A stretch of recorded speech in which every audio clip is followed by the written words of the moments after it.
簡単な結果が出せる学び方というのをね、今日ちょっとこれ実は、ブログとかねメールとか、ね、全然言ったことないような話をちょっとね今日はしようかなと思ってますので、しっかりねちょっと聞いてほしいんですけども、簡単に結果が出る。で、世の中いろんなノウハウとかね、いろんな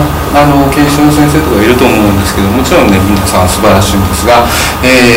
なかなかですねやっぱり結果に結びつかない